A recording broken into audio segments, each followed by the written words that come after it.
லேசாக சூடேறிய நீரில் இப்பொழுது நாம் எடுத்து வைத்துள்ள வெண்டைக்காய் விதையின் சேர்க்கவும். வெண்டைக்காய் விதை 3 முற்றிய வெண்டைக்காயின் விதை போதுமானது.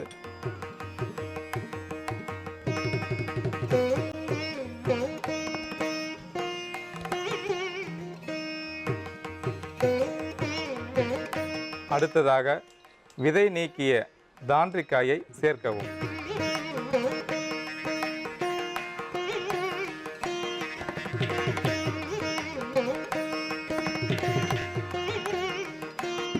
அடுத்ததாக 1/4 தேக்கரண்டி அரசம் விதைப்பொடி சேர்க்கவும்.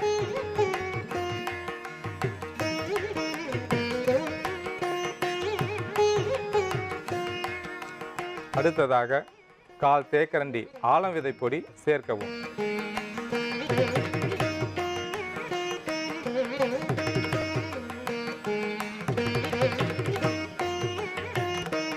அடுத்ததாக 1/4 தேக்கரண்டி அத்தி விதைப்பொடி சேர்க்கவும்.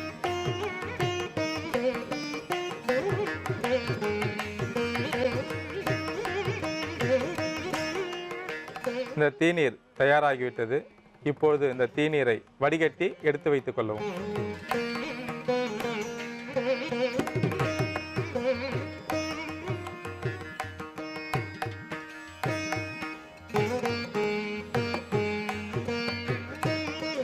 இந்த தீநீரில் 25 மில்லி அளவிற்கு கோதுமை பாலை சேர்க்கவும்.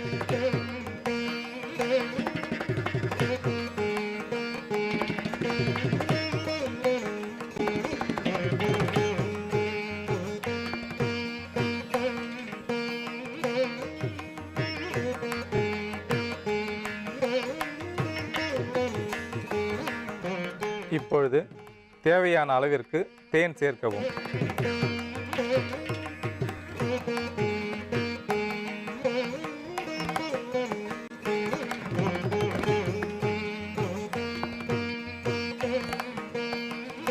வீட்டிலே இருக்கக்கூடிய ஆண்கள் அதிக அளவில் புகைப்பழக்கத்திற்கு அடிமையாகி அந்த புகைப்பழக்கத்தை விடப்படியாமல் அல்லல் படுவார்கள். அப்பொழுது அவர்களுக்கு இந்த மருந்தை காலையிலும் மாலையிலும் சாப்பிட்டு கொண்டு வரும்பொழுது அந்த புகைப்பழக்கம் அறவே ஒழியும். அதாவது இரத்தத்தில் அதிகப்படியாக கலந்துள்ள நிக்கோடின் அளவு படிப்படியாக குறையும். இந்த கோதுமையில் உள்ள சத்தானது இரத்தத்தில் கலந்துள்ள மாசுகளையும் விஷப்பொருட்களையும் அறவே வெளியேற்றக்கூடியது. அதை போல இதில் கலந்துள்ள அரசம் விதைப்பொடி, ஆலம் விதைப்பொடி, அத்தி விதைப்பொடி உடலுக்கு பலத்தை கொடுக்கக்கூடியது, மத்திய நரம்பு மண்டலத்தை பாதுகாக்கக்கூடியது, மூளை நரம்புகளுக்கு பலத்தை கொடுக்கக்கூடியது, கண் பார்வை கொடுக்கக்கூடியது. இந்த மருந்தை காலையிலும் மாலையிலும் சாப்பிட்டு கொண்டு வரும்போது ஆண்கள் படிப்படியாக அந்த புகைப்பழக்கத்திலிருந்து வெளியேற முடியும்.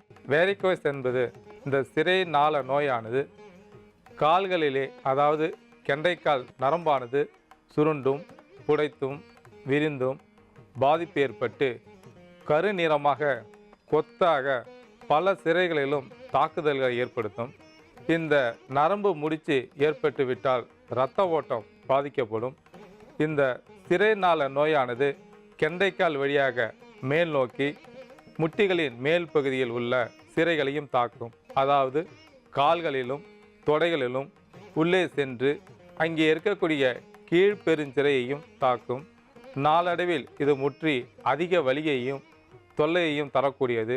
இரவிலே தூங்கும்போது கால் இழுக்கும், அதிக வலி இருக்கும். இந்த சிரை நாள நோயானது 2 வகையாக பிரிக்கலாம். ஒன்று கிரேட்டர் செஃபனா வெயின் என்றும் மற்றொன்று லெசர் செஃபனா வெயின் என்றும் பிரிக்கப்படுகிறது. இந்த கிரேட்டர் செஃபனா வெயின் என்பது கெண்டைக்கால் வழியாக மேல் நோக்கி சென்று முட்டிகளின் மேல் பகுதியில் உள்ள கீழ்பெருஞ்சிரையையும் பெருஞ்சிரைகளையும் தாக்கக்கூடியது. இந்த லெசர் செஃபனா வெயின் என்பது பரம்பரையாக வரக்கூடியது. இந்த சிரைநாள நோய் வந்துவிட்டால் அதிக வலி, அதிக குடைச்சல், இரவிலே தூங்க முடியாது, இரத்த ஓட்டம் பாதிக்கப்படும். நாளடைவில் இது முற்றி ஹார்ட் அட்டாக் வருவதற்கும் வாய்ப்புண்டு. இந்த சிரைநாள நோய் வருவதற்கு ஒரே இடத்தில் நின்று கொண்டு வேலை செய்வது அல்லது ஒரே இடத்தில் அமர்ந்து கொண்டு வேலை செய்வது, வெப்பம் நிறைந்த பகுதியில் வேலை செய்வது, இது போன்ற பல பாதிப்புகள் இருந்தால் கால் பகுதியில் நரம்புகளிலே முடிச்சு ஏற்பட்டு அங்கே இரத்த ஓட்டம் பாதிக்கப்பட்டு நாளடைவில் கொத்தாக மாறி அனைத்து விதமான சிரைகளிலும் பாதிப்பை ஏற்படுத்தி இரத்த ஓட்டத்தை தடைப்படுத்தும். இந்த சிரைநாள நோய் வந்துவிட்டால் அதை எப்படி போக்குவது என்பதை பற்றி மிகப்பெரிய துன்பமாக இருக்கும். இந்த சிரைநாளை போக்குவதற்கு அதிகப்படியாக அறுவை சிகிச்சையே மேற்கொள்வார்கள். இந்த சிரைநாள நோய் வராமல் இருப்பதற்கு நாம் ஒரே இடத்தில் நின்று கொண்டிருக்கும் போது கை கால்களை அசைத்து கொண்டிருக்க வேண்டும். ஒரே இடத்தில் அமர்ந்து கொண்டு வேலை செய்யும் போதும் சிறிது நேரம் கை கால்களுக்கு அசைவு கொடுத்து கொண்டிருக்கும் போது அங்கே இரத்த ஓட்டம் தாராளமாக பாயும். நரம்புகளுக்கு இடையே இரத்த ஓட்டம் நன்றாக செல்லும் பொழுது இந்த சிரைநாள நோய் வருவது தவிர்க்கப்படும். வெப்பம் நிறைந்த பகுதியில் அதிகமாக வேலை செய்யும் போது குளிர்ச்சியான பொருட்களை அடிக்கடி எடுத்துக்கொள்ள வேண்டும். இரவிலே அதிக நேரம் தூங்காமல் நின்று கொண்டு பணி செய்பவர்களுக்கும் இந்த நோய் வருவதற்கு வாய்ப்புண்டு. அதனால் அடிக்கடி கை கால்களுக்கு அசைவு கொடுக்க வேண்டும். குளிர்ச்சியான பொருட்களை எடுத்துக்கொள்ள வேண்டும். உணவிலே அதிக சத்துள்ள காய்கறிகளையும் கீரைகளையும் எடுத்துக்கொள்ள வேண்டும். தினமும் பேரிச்சம்பழம் 2, பாதாம் பருப்பு 2 இவற்றை பசும்பாலுடன் சேர்த்து சாப்பிட்டு கொண்டு வரும்போது உடலில் உள்ள அனைத்து பாகங்களிலும் இரத்த ஓட்டம் சீராகும். இரத்த ஓட்டம் சமச்சீராக இருக்கும்போது இந்த சிரைநாள நோய் வருவது தவிர்க்கப்படும். இந்த வேரிகோஸ் வெயின் உடல் முழுவதும் எங்கு வேணும்னாலும் வருவதற்கு வாய்ப்பு உண்டு. சிறு வயதில் பொண்ணுக்கு வீங்கி என்று சொல்லக்கூடிய ஒட்டாளம்மை நோய் வந்துவிட்டால் இந்த சிரைநாள நோயானது விரைப்பகுதியில் அதிக பாதிப்பை ஏற்படுத்தும். அதாவது முதலில் காய்ச்சல் வரும். அந்த காய்ச்சல் அதிகமாகி தொற்று நோய் காரணமாக நிணநீர் முடிச்சுகளில் பாதிப்பு ஏற்பட்டு கழுத்து பகுதியில் இது வீக்கத்தை கொடுக்கும். இதற்கு பொண்ணுக்கு வீங்கி அல்லது ஒட்டாளம்மை என்று சொல்வார்கள். இந்த அம்மை வந்துவிட்டால் நேரடியாக அந்த தொற்று கிருமிகள் விரைப்பகுதியில் உள்ள, அதாவது அந்த விரைகளில் உள்ள மயிர் போன்ற மெல்லிய இரத்த குழாய்களை பாதிப்படைய செய்கின்றன. இந்த இரத்த குழாய்கள் பாதிப்படைந்து அங்கே முடிச்சுகள் ஏற்படும். இந்த முடிச்சுகள் ஏற்பட்டு விட்டால் இதற்கு வேரிகோஸ் வெயின் என்று அழைப்பார்கள்.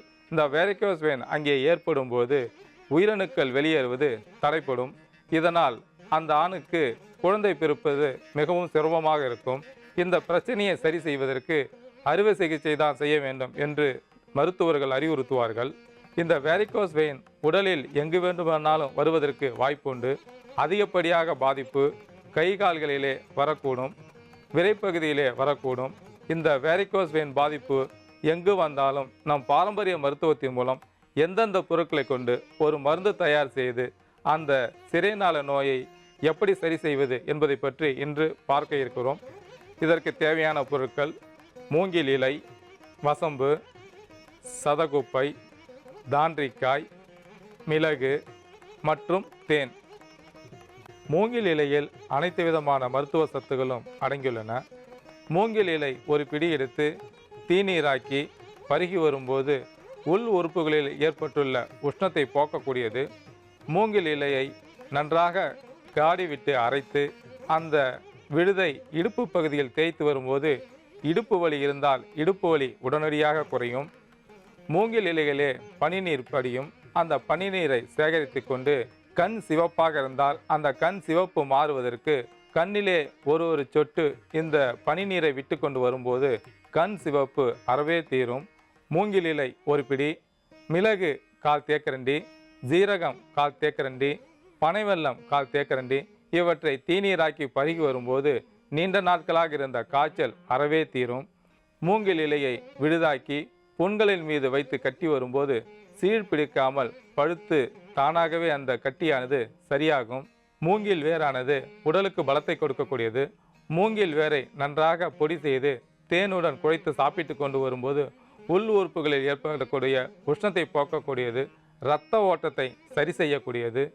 மூங்கில் உப்பை சுத்தி செய்து மிளகு, ஜீரகம், பனைவெல்லம், வசம்பு இவற்றுடன் சேர்த்து தீநீராக்கி பருகி வரும்போது சளி, இருமல், நுரையீரல் பாதிப்பு, வேரிகோஸ் வெயின் என்று சொல்லக்கூடிய சிரைநாள நோயை சரி செய்யக்கூடியது.